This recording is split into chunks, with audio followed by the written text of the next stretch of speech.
to introduce this as somewhat different from other presenters, we are looking at a living archive. We will not exist in the future without the cooperation that we have with our collaborators in Hawaii. And this is the first time that the Marianists have brought forth the linkages and emphasized the linkages to all of you and the impetus to form those linkages and make our collections richer by those collaborations. Since 1883, the Society of Marianists have been educators and ministers of the Catholic Church here in Hawaii. Today, you know them at Chaminade University and St. Louis High School, where they continue to serve not only as educators, but also in social work and many other activities.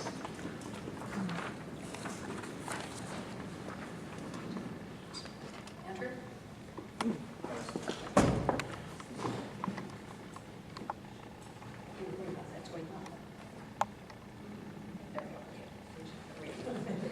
There are two things that happened last year which fed this process that we've entered into.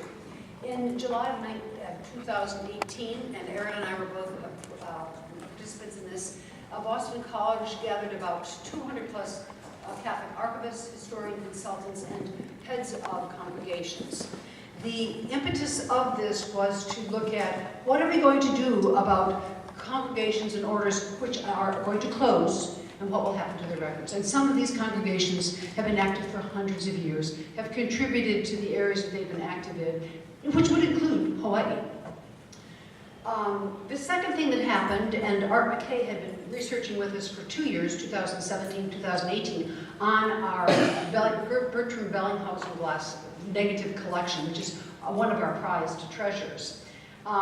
In Washington, Art and I invited, well, we asked some of the participating archivists at the SAA conference, our annual meeting, to meet with us. And thank goodness we had 5 people who responded: Leilani Dawson, Janelle Guirante, Helen Wong Smith, Georgina Tom, and Malia van Hoykelam.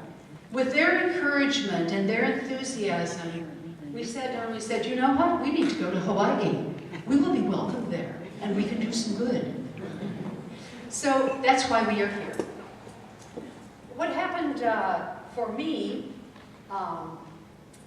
in 2014, actually, I took on the charge of creating a national archives for the Marianists. They had shrunk, and in 2002 they had formed a single province, and this combined both their initial province, which is the American province, and 4 others. So my charge was to move all of the collections to San Antonio, Texas. I had an 8,000 square foot repository, which was a building that had to be upgraded to standardization. And it was an enormous task. I didn't know how I was going to go there, but I always had a mantra. And this is a quote from St. Madeleine Sophia Barra, who said, "Walk with confidence. All things can be done with time, patience, and trust in God." So that's been my mantra, and so far so good. It took me about a year and a half to 2 years to load and bring to San Antonio about 9,000 linear feet of collections. And I'm not talking about collections that have a standardized format, but they were distinct provinces. In 2017, we hired a general contractor who was a general contractor in Keller Martin in San Antonio, and we retrofitted the whole building, updated the HVAC system, and I'd already installed movable shelves in 4 separate stack areas, and we took a ceiling and brought it down to form a reading room with LED lighting. But there was one little piece that was sort of my treasure. This is where the Bertram Bellinghausen collection is housed. It's in a very small, enclosed room with a lever system in the ceiling. And we have not only that collection, but also a St. Mary's University collection of 4x4 lantern slides that were found on campus, so we don't do them. The Bellinghausen collection is our most valuable collection. And it's now housed in a way permanently, which we maintain 68 degrees temperature and 45 degrees humidity in Texas. That's an accomplishment. So where do we go from here? We have them housed now, but in our studies and what Art has uncovered, Gabriel Bellinghausen, he was here from 1883 to 1905. And from 1905, the amazing amount of work he did, which was about 2,100 glass negatives, 8 by 11, plus lantern slides. And those haven't even been examined yet, so we have another smaller collection that goes along with this. He was the founder and director of St. Louis College from 1883 till he left. And one of the prize things, well, Eric will tell you about that. He did have a series of slides which describe the whole of the Chinatown fire in 1900. So there's been a long journey of this collection. Where did it go from 1905 to 2015, when I finally got it to San Antonio? We know that in 1964, the plates were saved from being thrown away at St. Louis College by Dr. Lum and his assistant. And they were then cleaned, stored, and put in the basement. And it was not until 1975-76 when Larry Scrivani, a Marianist, and Paul Novosel, another Marianist, rescued them from the basement. We have all the documentation from that period of discovery to now, but it's never really been looked at. So as Art was looking at these things, we realized that this collection, which had traveled from Hawaii to Cupertino, California, to Dayton, Ohio, then back to San Antonio over this period of time, has many things yet to be discovered and linked. So that's why we're here. And I'm just going to show you just a few examples of things that you might notice or may have recognized images publicized. St. Joseph's Church in Hilo, that was one of our works when we first came here. And when Bellinghausen took his pictures, he had a diary, and that diary will tell you exactly where he was taking pictures. He went to all the islands during that period of time, and he had specific things that he was looking at. So Hilo and Maui was the main street in Maui. Waiuku Mission in Maui. Father Damien's gravesite in Molokai. And there's one other thing I want to add to you since I got you all here. There was a man who succeeded Father Damien named Joseph Dutton. Oh, yeah. There's an archivist in Austin at the LBJ Presidential Library who is a descendant of Joseph Dutton. And we were very interested in finding records on Joseph Dutton, if anybody has anything on him. He has a very, very interesting history. It's only been written up quite sparsely. In Honolulu, this is the original, the first slide is the original St. Louis College grounds. This was a school which Stuart Cheng will verify for us. We accepted from the Sacred Heart Fathers and built it from there, on their base from 1846, I think it was. We then built accommodations for boarders, and we had a second site there also, down by the river. Here's some of our students, St. Louis College students, and that would have been the whole school at that time, and St. Anthony School in Waiuku. So we are very, very happy to be here. We want to thank you for this opportunity. We hope to meet with all of you and to discuss any kind of way that we can help. The Marianists have given us permission to expend ourselves and to extend ourselves in any way we can to enhance this living archive, which really belongs in Hawaii. This is where it was born.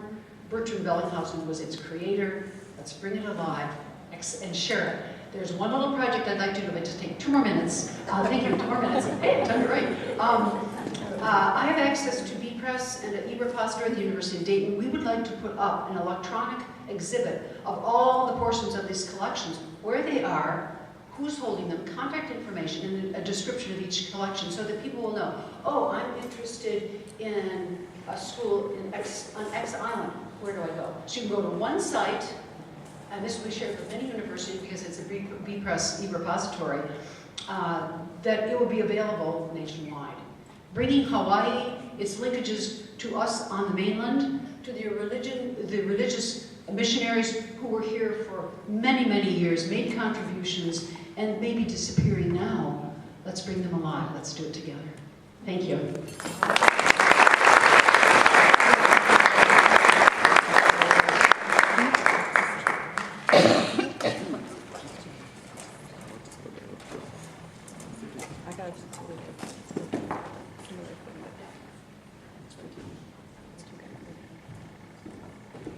Aloha.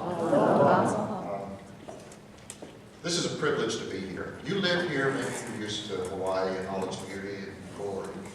But this is a unique opportunity. I've been here a number of times, but never had the opportunity to dig so deeply into the spirit and culture and history of Hawaii.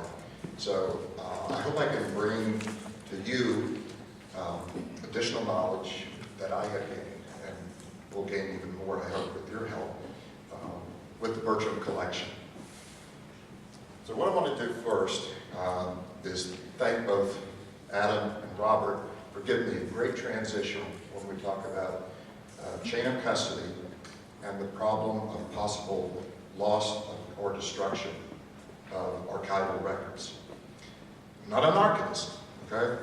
I'm here as a beneficiary of all the hard work you do. And so far, if I had thanked everyone here, I'd probably run through a list of about 20 people. Thankfully, Mary mentioned all of the wonderful folks we met at the Society of American Archivists meeting in August. That's where this possibility began to germinate and come to fruition. So what I'd like to start off with is a few more images from the Bertram collection. I have a connection to Captain Cook. If anyone was in Kealakekua Bay at Captain Cook in 1999, I was one of the crew members who replicate Captain Cook's ship that called here at Kealakekua Bay, and we had a great welcoming ceremony of the church there at Captain Cook. So that is my starting point for being here. Then we have, this is going to be a selection that covers only a tiny sample. We've got about 20 pictures out of over 2,000, at 1%. So there's a lot more to see. So what I try to do is a representation of the images that cover the people, landscape, homes, and the flora of the islands. I thought this was a great representation of the people of Hawaii as a family. Family is such an important component of life here in Hawaii that we wanted to include this. Volcano Road in Kilauea.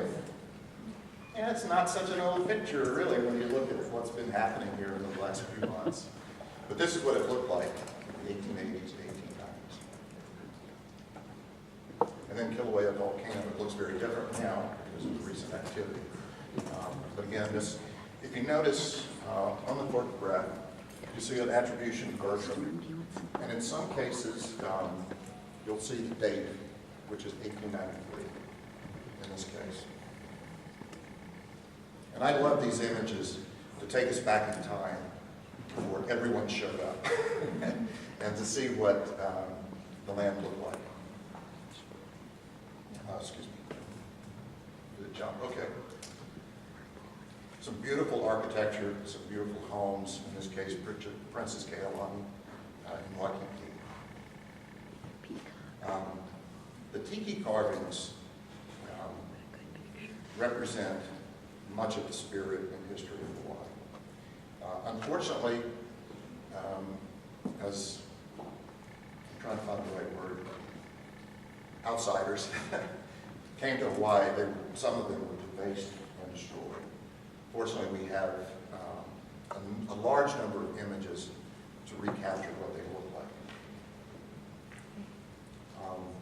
A kalo patch on Oahu. We were at the Poi factory yesterday afternoon and had a wonderful meal, and so I thought this would be appropriate to show once again. I don't need to tell you about these things. So, what we have, so what I want to talk about very briefly before Mina starts holding up signs. I'm going into afterburner. We've learned a lot. We have much to learn. Most of what we know about the collection comes from the correspondence, extensive correspondence between Larry Scrivani and Paul Novosel from the mid-1970s when they refound the collection at Chaminade University. And I'm going to go back a second. It almost was thrown away. And Professor Long did not happen to look in a trash bin out of one of the buildings on Chaminade campus. We could have lost it, every bit of it. And then, had we not had this correspondence, we would know nothing about the history of the collection, how it was created, how it was managed and overseen over the. So it went from 1905 to 1964, out of mind, out of existence in reality. In 1964, it was refound, set aside again, and in 1975 was brought back to us. So we have to understand the significance of what we all talked about, not only preserving, protecting, but also what I'm basically trying to do is talk about the chain of custody, about how we got it and where it came from. 130 years between the time the photographs were taken until they really come back to us and we can really examine them. That's a long time, so why are they relevant? I probably don't need to go into detail for you with this, but I will just for a second. In addition to the folks who live here, there are scientists, botanists, geographers, geologists, economists, a whole range of and humanities, people who are skilled in humanities, to learn a huge amount about the history of Hawaii during this formative time period. This photography was taken at the time of the Bayonet Revolution, the overthrow of the monarchy, and the annexation of Hawaii. So it captures some of the dynamics of that. They're beautiful images, as you saw. When you see the actual prints taken from the plates, and you actually look at the plates, which I've had the opportunity and privilege to do, it is some of the most artistic and high-resolution photography that I've ever encountered. It's absolutely hard to describe until you see it. So these people that hopefully will have, in the near future, access to these images will be able to learn far more than just what's a beautiful picture. So one of the things I want to wrap up about is, as I said, I'm a beneficiary of the work you do. I come in and I suck it up as much as I possibly can. As a number of you have already found out, like Elizabeth, we talked at the Historical Society about some of the photographs. We've talked to folks at Chaminade already. We're going to see Stewart, Sacred Hearts, with their records. We're going to bug Adam at the State Archives as well. He's got that skeptical look. And a number of other places that we're going to be talking to. And we've been welcomed like we never had anticipated. I want to continue to emphasize the idea of a partnership and continued expansion of what we know from the Scrivani and Novosol records. And lastly, where do I stop? Once I think people who've met me so far know once I start, it's hard to draw to a close. You know your collections better than anyone. I hope to tap into your expertise and continue to use it as we develop the story. This is a work in progress. There are things I have learned in this first few days here that have changed some of the direction that I'm pursuing in your records. So what I have to say today, some of the things you may hear, could change, possibly substantially. Please don't get upset with me if you think I'm wrong. Tell me where and why I'm wrong, and I will appreciate it. Did I make it? Thank you very much.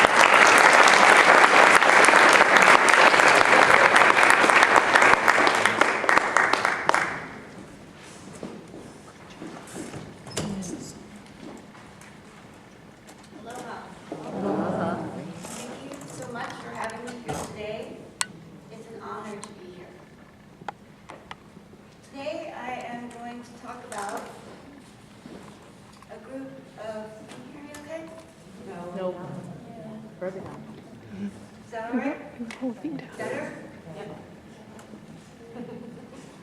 Better?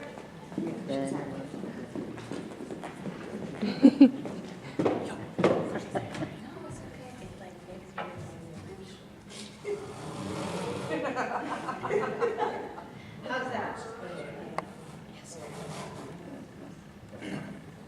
Okay? Yep. Okay. Today I'm going to talk about a group of Catholic women religious, the Sisters of the Holy Family, located in Fremont, California, who sent nearly 40 sisters to the Hawaiian Islands over a period of almost 70 years, from 1948 to 2011. But before I tell you their story, I'd like to give you a little background on how my institution, Santa Clara University, came to know the Sisters of the Holy Family and how they decided to donate their materials to our university library's Archives and Special Collections Department.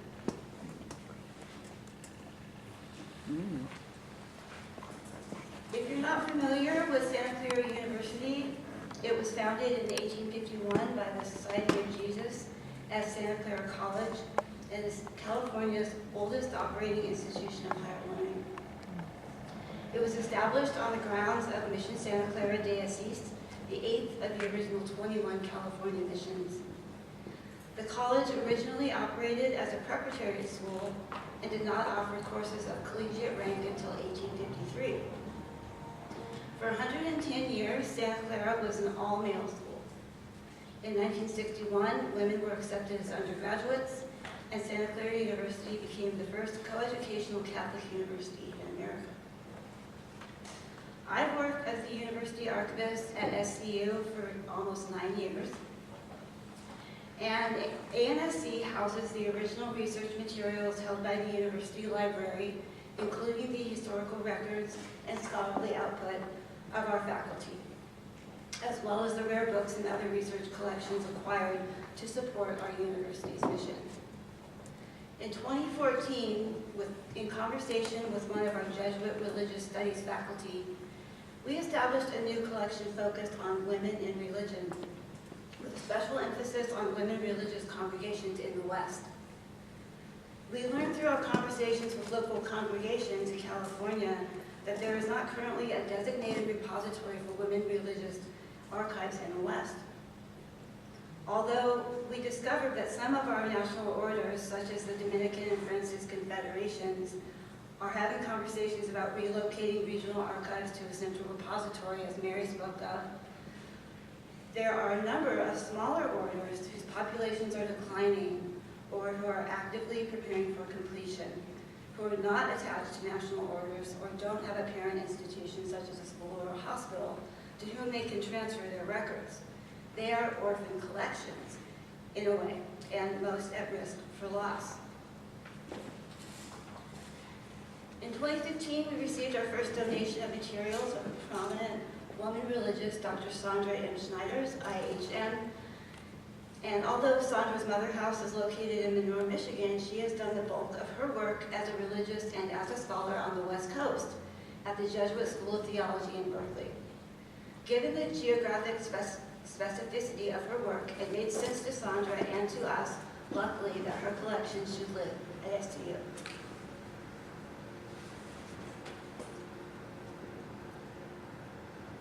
Two years later, we came into contact with what would turn out to be our first women religious congregation collection. That's the Sisters of the Holy Family in Fremont, California. They came to us largely through word of mouth. In 2016, when Santa Clara was hosting the Western Archives Institute, a kind of archives boot camp, which I believe at least a few of the archivists here know about, I was approached by the Sisters of the Holy Family historian and archivist, Sister Michaela O'Connor. When I had introduced myself on the first day of the WAI, she remembered that I had mentioned that ANSC was actively pursuing women religious archives that were in danger of disappearing. Sister Michaela said that the SHF community was declining in number and age. Most of the sisters now resided in their care facility in Fremont, and their offices were vacating their space in late 2019. They also had a large archives in need of a home. So we began our talks with the congregation and our department, and in a little under a year, we had a contract signed and a delivery date set for the collection to be transferred to Santa Clara this summer. And above, I just wanted to show you a couple pictures here. We see a reproduction of the SHF charter in 1872, which is a little bit hard to read, and I apologize. And a photograph of the SHF foundress, Mother Dolores Lizzie Armour, on the left, and Sister Teresa O'Connor, who was the second woman to join the SHF community. So who are the Sisters of the Holy Family?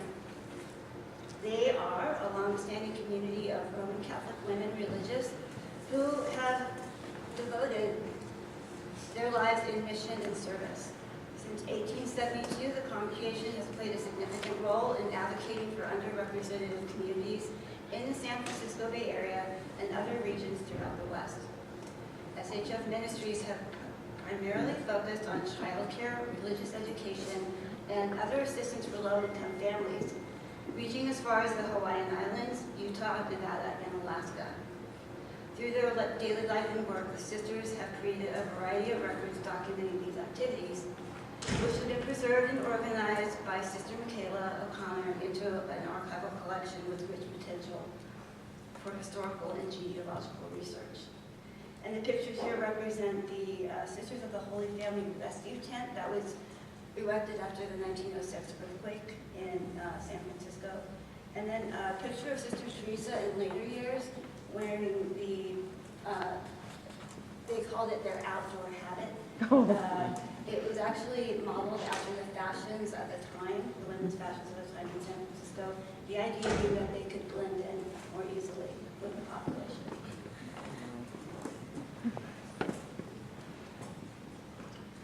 So Mother Celestine Delahanty sent the first Holy Family Sisters from San Francisco to Hawaii in 1947. At this time, the SHF established their first residential house on the Big Island in Honoka. In 1948, former sisters joined the first group and added another convent on the Big Island in Mountain View. In 1955, they added a third house on the Big Island in Kailua Kona, and in 1966, one in Honolulu. 3 Big Island houses serve nearly all of the 14 parishes on the island, including the families living and working in the rural plantations. In 1979, the Holy Family Sisters closed several of their houses in Hawaii, and the sisters serving the islands returned to the mainland to work in other mission houses. Mountain View, Kona, and the Honoka houses closed in the 1970s, while the Honolulu house remained open until 1981. As of 2019, only one SHF sister lives in Hawaii, and that is to care for her elderly parents at this time.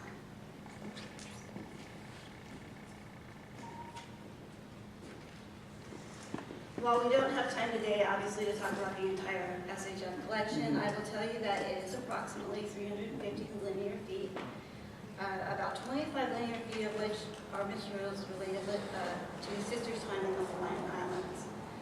I know that might seem like a small amount, but it's actually a treasure trove of significant historical material. Primarily paper and photographs, the collection includes detailed materials chronicling the SHF missions to the Hawaiian Islands from 1943 to 2011, such as bound, handwritten annals, indexes, newsletters, information about the parishes and ministries, individual sisters' files, correspondence, newspaper clippings, and photographs from both their houses and their annual summer vacation schools. Other formats include artifacts, some mixed media such as VHS, cassette, 8mm tapes, films, and physical teaching tools such as arts and crafts templates. So these are just a couple slides here of some of those materials. We see the annals, and we have also some of the indexing. Oh no, that's the next one, I'm sorry. These are some of the print materials that we have, specifically the newspaper articles, and then 2 pictures of the sisters in the early 60s, visiting with families in the neighborhoods. And here are the annals.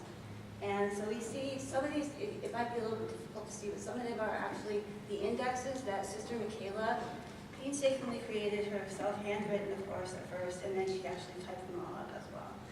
So, very well indexed. We're lucky to get them in that condition. And then there's Bridges, which is a later iteration of what the annals were, which was basically a daily diary. A few more examples of the formats that we have here are more photographs, some published written histories, some artifacts, and then some materials that were created by parishioners, such as these here, created by the Ohana that one of our sisters, Sister Joanna, served for many, many years. I know I might go a little over time, but I want to tell you a couple of really quick stories about two of the sisters. When I did my research, I was particularly struck by these two. Sister Mary Ruth, who she was born here in Hawaii, and then Sister Joanna Connolly, who served also here in the islands for almost 45 years.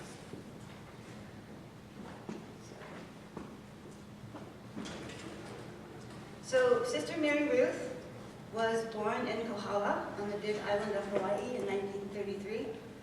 Of Puerto Rican descent, she was born into a large family. Her father was a plantation worker and her mother was a housewife. Ruth went to elementary and high school in Kohala and decided not long after graduating that she wanted to enter the SHF congregation. She entered the order in 1951, and after training in San Francisco, she was sent directly back here to Hawaii to begin her ministry. She was a religious sister for 64 years, and she served in Honoka, Honolulu, and Kailua. Her primary ministries were religious education, child care, and parish ministry. Ruth died at the age of 82 in 2015 at the care facility in Fremont. Sister Joanna Connolly was born in 1914 in Los Angeles. So sorry. There she is. Although, this is interesting, although she starred as a child star in several silent films of the 1920s, she actually decided in her late teens to enter religious life. She entered the SHF order in 1934, and she was sent to Hawaii about 20 years later in 1955 and stayed here for 45 years. So she spent nearly half of her life working in Hawaii before being transferred home to the Mother House in Fremont in 2001. Her primary ministries included religious education, working with children, and ministering to families outside regular parish programs. What really struck me about Sister Joanna was the difficulty she had in leaving Hawaii. She actually wrote home to the Mother House in about 2001 saying that she didn't want to leave, and she wanted to stay and asked if maybe there might be a way that housing could be arranged for her to live out her final years here in Hawaii. Unfortunately, they told her no, that she needed to come home. And I had the privilege of speaking with 4 of the sisters who served in Hawaii in Fremont a couple weeks ago. And they did confirm that it was a very difficult decision for her to come back to Fremont, but she did. And I hear that actually she lived the rest of her life quite happily in Fremont, but she did miss Hawaii terribly. She died in 2016 at the age of 101. So I'm going to wrap this up. Why are we talking about this today? How does this collection relate to Marian arts presentations? I think that they're all examples of hidden history. More specifically, they are examples of hidden history about the Hawaiian Islands. They all have the potential to be shared locally, nationally, and with the world. And here we have a map of the island of Molokai, and there are actually little handwritten notes here of all of the places that the sisters visited during their years here. And then the sister, the picture of the sister here is Sister Rosita, and it says this is from her class in South Kona in the field in 1962. So, In our presentations today, we shared stories about archival materials housed by mainland institutions such as Santa Clara University and NAMPUS that directly relate to Hawaii's history. In doing so, we believe that there is a great potential to collaborate with our fellow archivists here in Hawaii to create a shared digital repository specifically for collections that center on or were created here in the Hawaiian Islands. In turn, images and content from these collections could be used in a variety of ways by researchers, genealogists, scholars, as well as in course curriculum from K through 12 to undergraduate and graduate universities. It's through collaborating with our Hawaiian partners in academic, religious, and secular archives that we hope to make this possibility a reality. Together, we have the opportunity to open the door to these invaluable, irreplaceable collections with their images, stories, and experiences detailing the life and history of Hawaii. Mahalo.